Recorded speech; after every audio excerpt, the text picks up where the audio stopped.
Welcome to Functional Talk, the Functional Med for the People podcast, where we bring you the latest insights and practical tips on how functional medicine can transform your health and empower you to live your best life. I'm your host, Michele Brooks, Doctor of Nursing Practice with over 30 years of nursing experience. Join me as we dive deep into the world of functional medicine, exploring the cutting-edge research, evidence-based practices, and real-life success stories that will inspire and empower you on your health journey. Subscribe to Functional Talk on your favorite podcast platform and join our community of health-conscious individuals who are committed to living their best lives as through the principles of functional medicine. Get ready to be inspired, educated, and empowered. Let's dive in.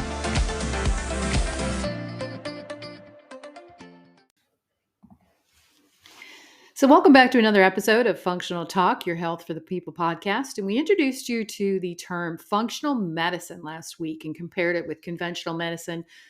And I promised that this week we would talk about labs. I'm your host, Michele, and let's get down to business. So today we're going to talk about lab work. When you get lab work done, they take your value and they evaluate it in line with what we call a reference range.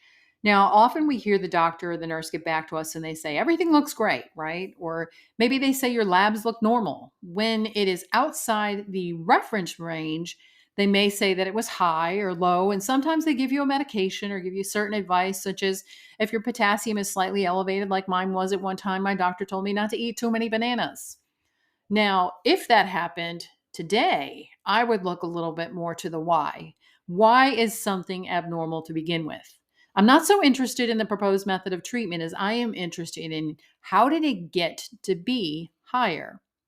Sometimes just your hydration status alone can explain why a number is higher or lower. Remember the days of the frozen concentrated orange juice? Remember how the concentrate was so sweet and sticky, but when you added the water, and if you were my mom who tried to feed a family of 6, she always added more water than you were supposed to, like an extra can.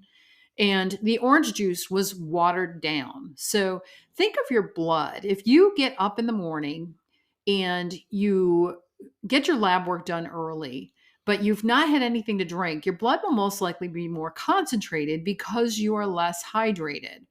Less water floating around in your blood or serum could cause elevated lab values because there's less dilution. If you are a water guzzler like myself in the morning, I get my cup of green tea. I've got a ball canning jar that's filled to the 24 ounces for my first hour of the day. Then your blood may be a little more hydrated. And not to say that that's bad, but what I'm pointing out here is that there can be a simple explanation for a value being just a tad high or low, or there could be something a little bit deeper. Today, I want to talk first about a little bit about a few key labs that you may have had checked and what we should know about them. And then we'll get to some questions that people have asked. So first, let's talk optimal versus normal. Most normal lab values are defined as a lab value that falls within 95% of the population. Only 2.5% of the population with higher lab values will be defined as having above normal or critically high values, and only 2.5% of the population will be defined as having below normal or critically low values. So this is basically a mathematical principle called a bell curve, and that is how we get our reference range. Now, as healthcare consumers, knowing that 60% of the population has at least one chronic disease, you can Google that, so at least 60% of the population is not normal, hello, and knowing that 67% of women and 75% of men are overweight or obese, that was the latest figure I found, and we need to critically think about this. We need to ask the question, is this use of a mathematical formula doing us justice when it comes to evaluating our health, such as how much magnesium do we have? And if we do have magnesium, is there enough in our cells, or is it just floating around in the bloodstream? And how do we know that? Is this use of a mathematical formula helping us understand why when we have a vitamin B12 value that falls in the normal range, some individuals are not able to use it because there's a problem with specific proteins that transport the B12 from cell to cell. Some organizations have found that up to 30% of those with a normal B12 level, a total B12, actually have low levels of the active form of B12 in the blood. Because a lot of times we take these lab values of something and we take the free value or the amount that's in the blood, the total, and we're not looking at the active value. And a lot of times they even have different names of the actual vitamin. So, how do we differentiate from that? And how do we help those who fall into these categories? If we're labeling them normal and they go on possibly still having symptoms of a low B12, and according to Johns Hopkins, these can include things like weak muscles, numbness, trouble walking, nausea, weight loss, irritability, fatigue, increased heart rate. These could be quite troublesome as symptoms to be walking around with and told that you're normal. It can only escalate your feelings of helplessness. And often these patients feel that they're told that it's all in their head because there doesn't seem to be a medical explanation, but there very well can be. And in a future functional talk, I will discuss various deficiencies. We'll look at that B12 deficiency and the normal value and what happens when you don't have the active form. We'll look at that. We'll look at vitamin D. We'll look at calcium and magnesium and things like that. So stay tuned in the future when we start talking about different deficiencies in our minerals and our vitamins. Now, let's look at magnesium. If you look at Mount Sinai's hospital, for example, their normal range is 1.3 to 2.1 milliequivalents per liter. So when you Google your normal lab values, and we know what happens, we have access to the internet, and healthcare providers often complain that we turn to Dr. Google. However, among much of the poor resources, there are some great informative sources out there for you to find more about what you want to know.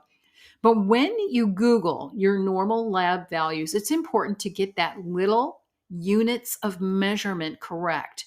The MEQ/L or the mg/dl, the milligram per deciliter. You need to get those correct because this is the concentration. This is telling you that they found if it's 1.3 milliequivalents of magnesium per liter, that they found 1.3, the concentration or at a rate of magnesium that would be consistent with 1.3 milliequivalents of magnesium in every liter of serum or blood.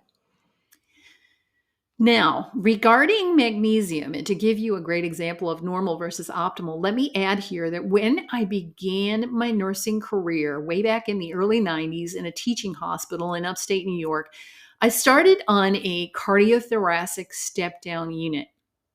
We were taught that when the magnesium level for our patients was below 2, we would contact the doctors in order to get a supplement and give the patient IV magnesium.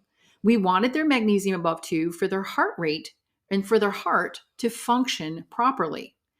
I didn't think of it then, but why would we not want a level that's closer to that 2 or above 2 for a normal heart to function properly?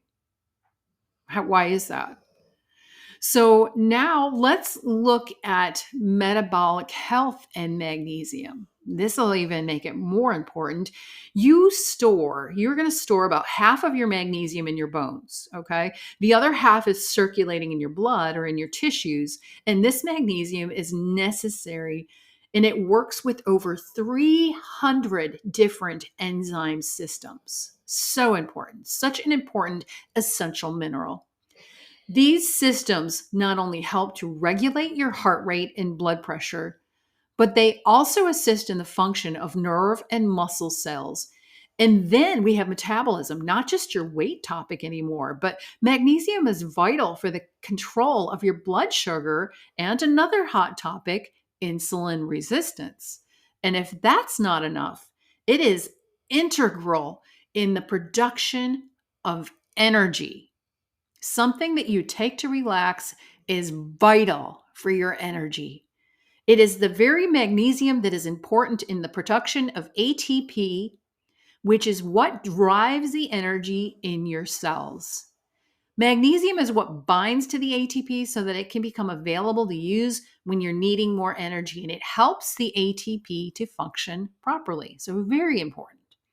Now, I don't expect you to take notes or remember all of this, but key takeaways here are that normal's not always optimal. A routine magnesium level, called a serum magnesium, is the most common way to find out what your magnesium status is. But here's where they are finding that because less than 1% of your total magnesium is located in the serum of your blood, that's not really an accurate picture for your magnesium status. Remember, we talked about the ATP and it's necessary to drive that energy within the cell. So if we're measuring the magnesium outside the cell, is it giving us an accurate picture of what it's doing on the inside of the cell?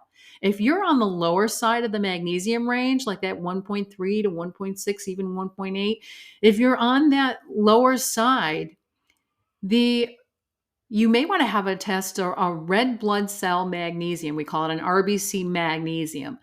This may provide a more accurate picture of a magnesium deficiency. So a little about that, and let's look at one of the questions that popped up this week. Question number 1, what lab result is the most important? This answer truly depends on why you are getting blood work done and also how you're feeling. But here are 4 important lab tests to know about. We're going to talk about 4 of these. You've probably heard of these.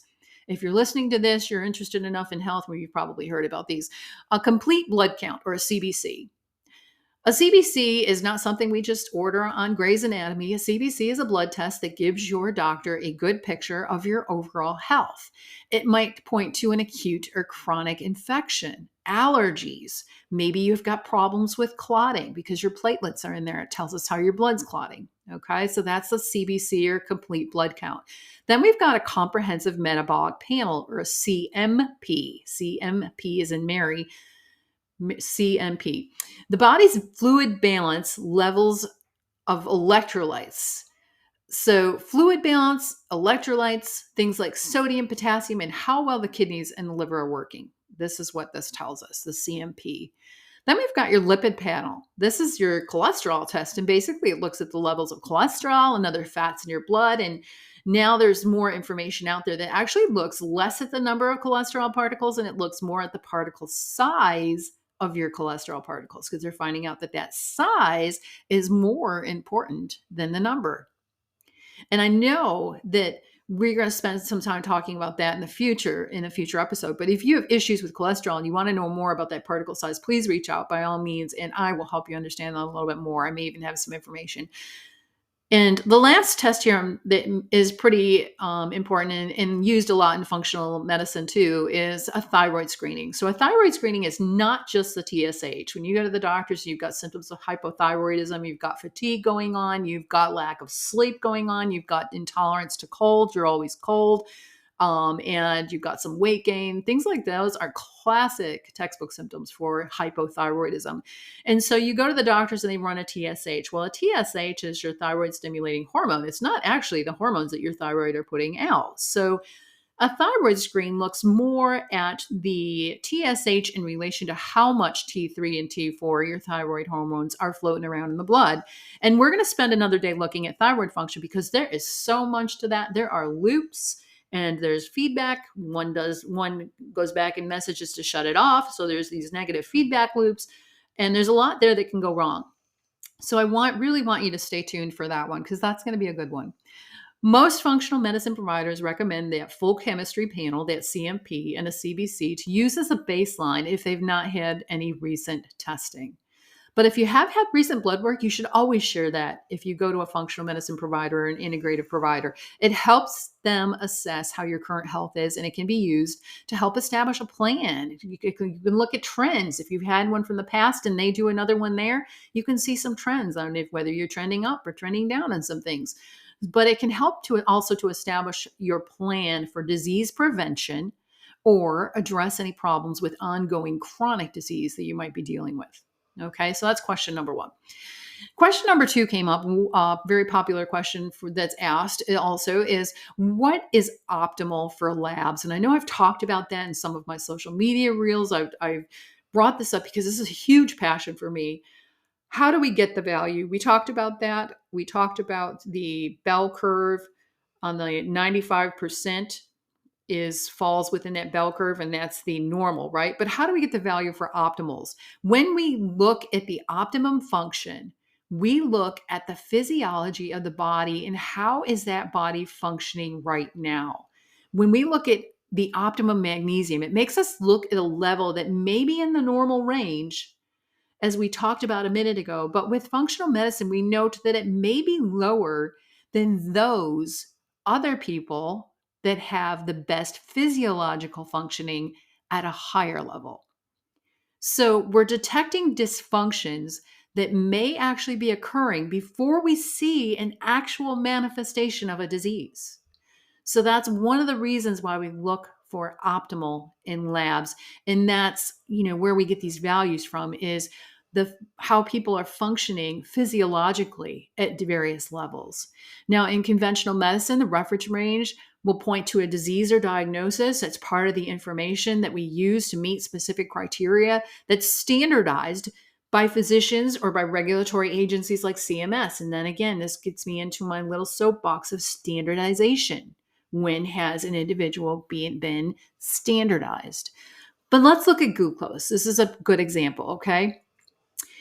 If your glucose from your CMP, your metabolic profile, if that comes back 105 milligrams per deciliter today, this would fall in a normal range today. Your doctor would say, oh, looks good. It's in normal range. However, then if we look at the optimal range from a functional medicine point of view, we would see that there is a possibility that your body may be compromised in its ability to regulate your blood glucose. As a functional medicine provider, they would then look at your diet, your lifestyle, your exercise, maybe a physical exam, along with other chemistry values, and try to get a clearer picture.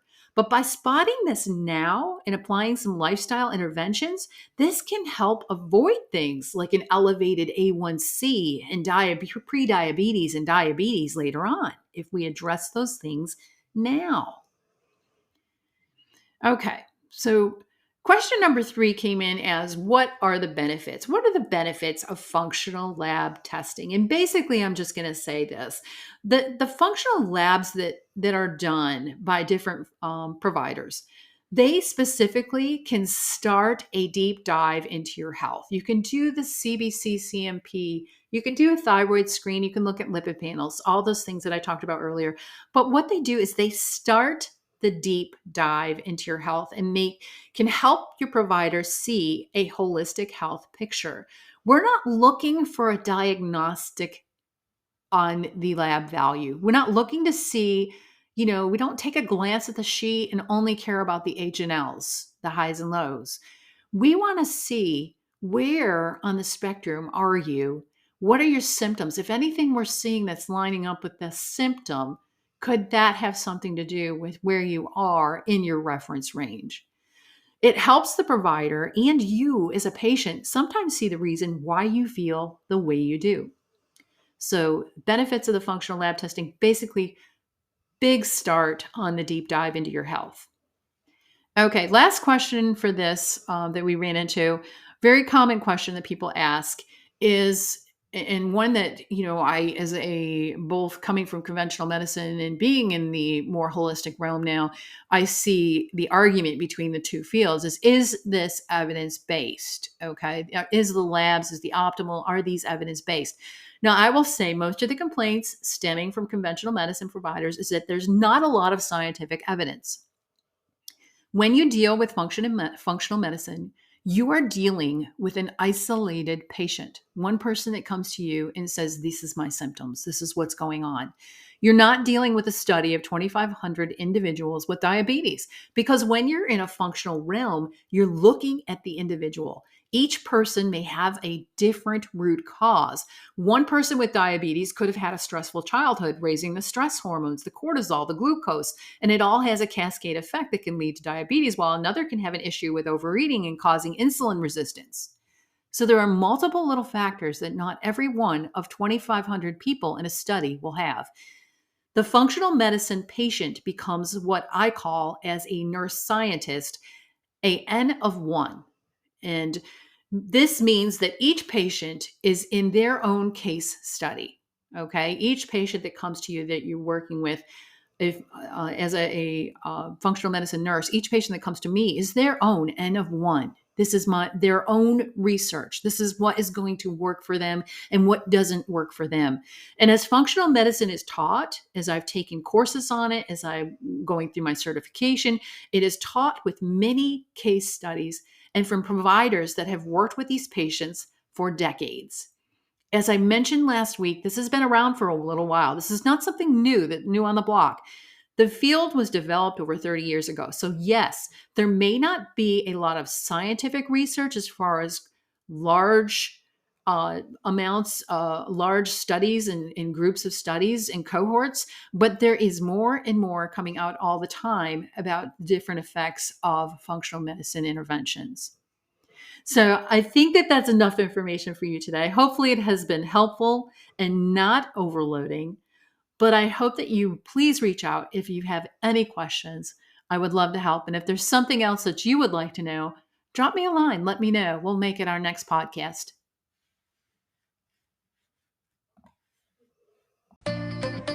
Thank you so much for joining us for another episode of Functional Talk, the Functional Health for the People podcast. I hope that today's talk has been informative and useful for you. Just a reminder that Functional Talk does not replace the care provided by your healthcare provider. Information that is given here is not meant to cure disease, but solely as an educational service to the healthcare consumer. You can find us on social media at Dr. Brooks RN on Instagram or My4D Wellness on Facebook. For more information, you can check out our website at my4dwellness.com. You can also email or direct message with any questions. If you're enjoying our podcast, be sure to follow, like, and share. We hope to see you back here again next week on Functional Talk.